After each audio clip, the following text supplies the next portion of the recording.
Hello, my name is Subhash, and in this video, I'm going to teach you a risk grading matrix and a rating.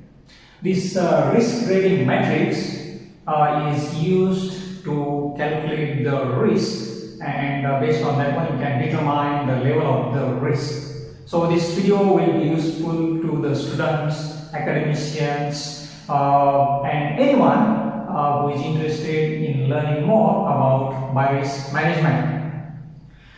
Biorisk management is nothing but a system or process to control biosafety and biosecurity risks that are associated with handling, storage, and disposal of biological agents, their derivatives, and toxins in laboratories and facilities. And risk assessment is the first fundamental process of the biorisk management. So how we can define risk assessment?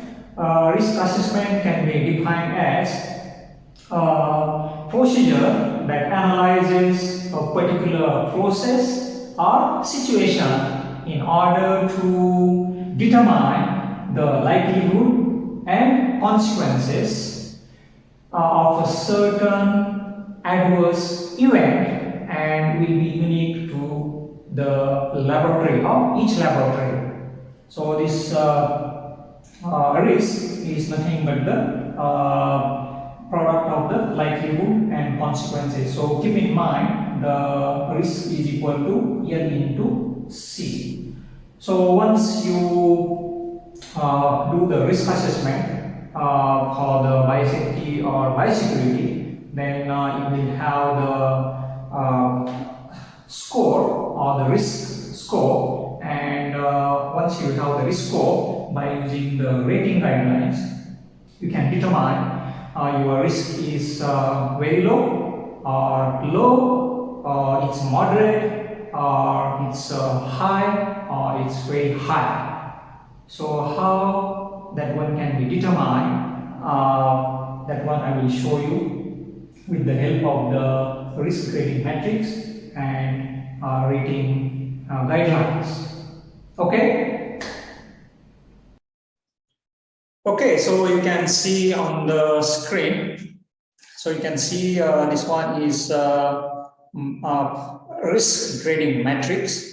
And in first column, you can see likelihood levels. So the level 1 is a rare likelihood. Then second one is unlikely. Third level is possible. Fourth level is likely. And fifth level is almost certain.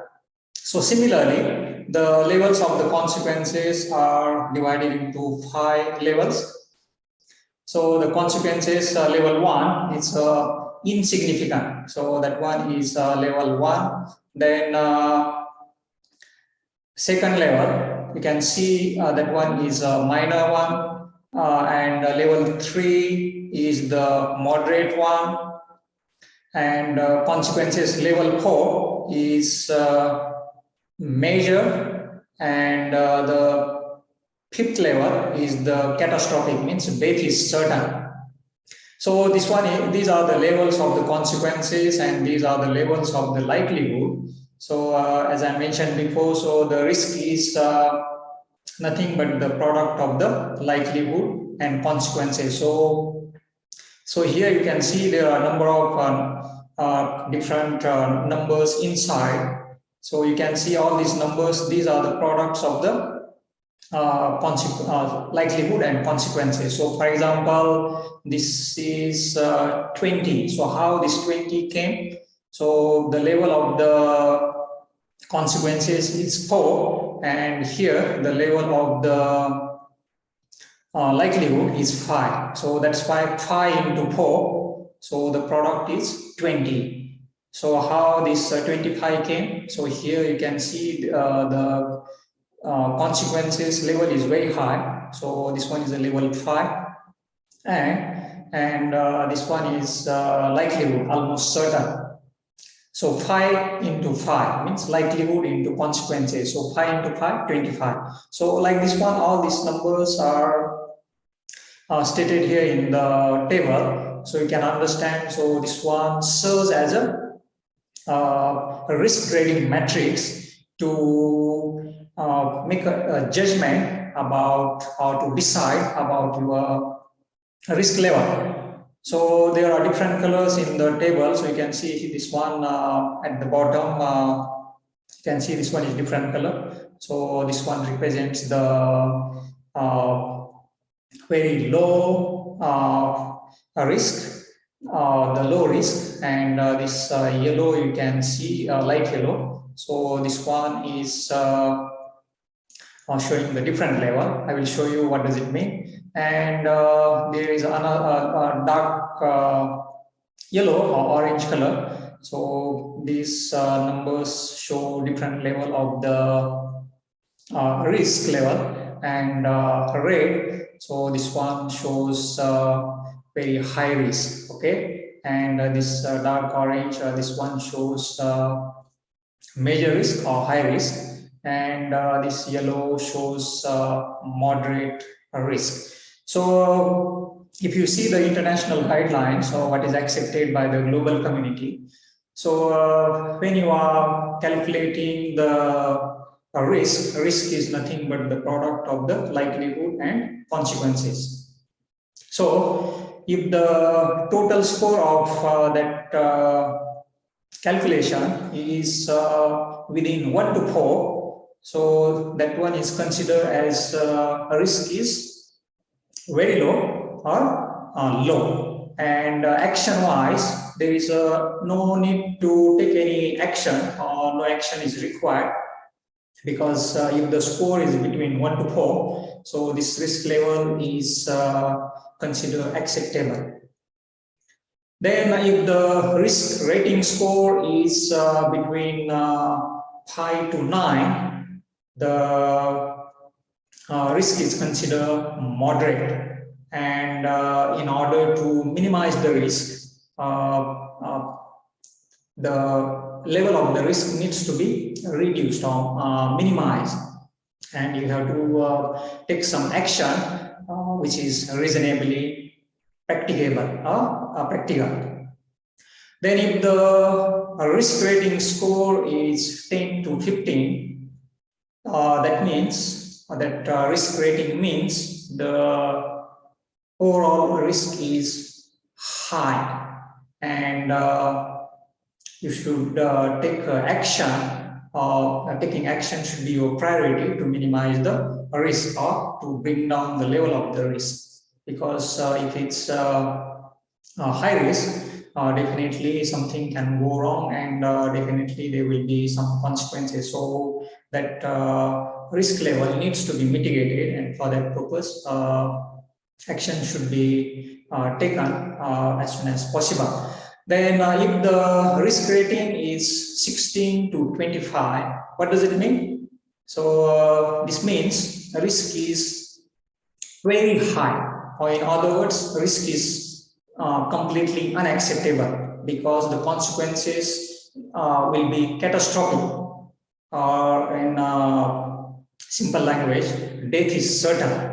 So for this purpose, the action needs to be taken immediately to minimize the risk or to reduce the risk. And this risk rating score will be helpful for you to understand the level of the risk which is acceptable, which is not acceptable, and when to take the action.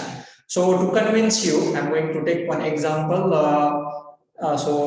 We'll take the example. So for example, what is the risk of being attacked by a tiger? So this example, most of the biosafety and biorisk management professionals give this example. So I'm also going to take the example of this risk from the tiger.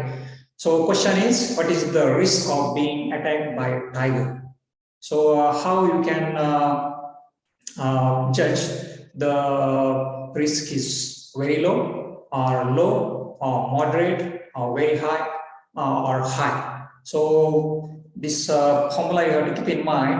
So this risk is the product of the likelihood and consequences. So this x-axis shows the consequences, y-axis shows the likelihood, and here what is written inside, so that one is the level of the risk: very low, low, moderate, high, and very high. So I'm going to give you 3 scenarios so that you can understand. As I mentioned, so I'm going to take this example which is popular among the biorisk management professionals. So one of the scenario is, for example, you are in the forest and there are tigers. So when you are in open field or in the forest, and there is one tiger, very hungry, aggressive tiger, and roaring. Oh! So when you will be in that situation, so definitely likelihood is high, as well as consequences will be very high. So if you want to determine the risk by using this matrix, so it will be here, very high. So the scenario number 2, you are going in a zoo, because in zoo you can see tigers are inside the cage, and there will be lots of children, families, and people roaming around. But if you see the level of the risk, likelihood is very low, because these tigers are inside the cage. But in case if something happens and tiger comes out, the consequences will be very high. So here the situation number 2, the likelihood is very low, but in case if it happens, consequences are very high.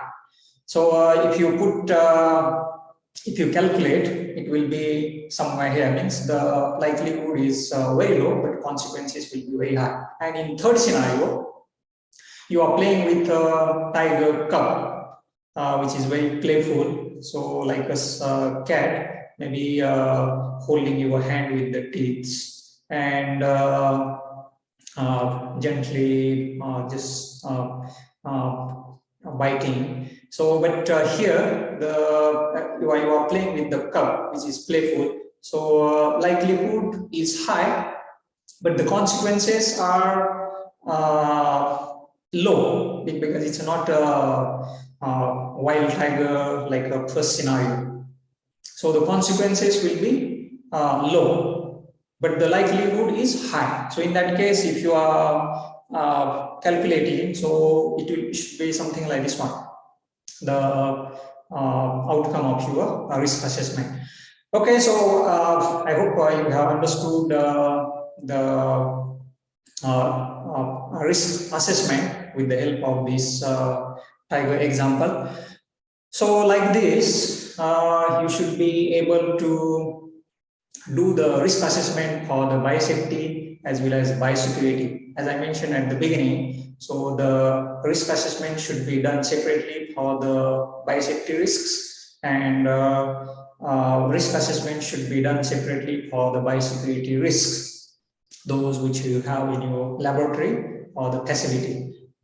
And different approaches you can use to do the risk assessment for the biosafety and risk assessment for the biosecurity. So biosafety is all about protecting the people in the laboratory, and biosecurity is all about protecting the biological agents, their derivatives, and toxins from the bad people, those have ill intentions. Okay, so to summarize, biorisk management covers both biosafety and biosecurity. So when you are doing the risk assessment for the biorisks, so you have to do separately for the biosafety, and you have to do the risk assessment separately for the biosecurity. But to be comprehensive in your risk assessment, you have to make sure that during the biosafety risk assessment as well as biosecurity risk assessment, you should include every activity and procedure. You should consider all the procedures and activities and see what are the risks involved. And based on this one, you can calculate the level of the risk. And once you know the level of the risk, you should be able to determine which types of control measures needs to be implemented to minimize the risk level or to mitigate the risk level. Doesn't matter it's biosafety risk or biosecurity risk. So to mitigate these risks, you have to implement the appropriate control measures and you have to bring down the level of the risk. I hope this information was useful to you, and I hope you will be able to calculate the risk by safety risk as well as by security risk. So thank you very much for watching. Please take care, stay safe, and I will see you in next video. Until then, take care. Thank you.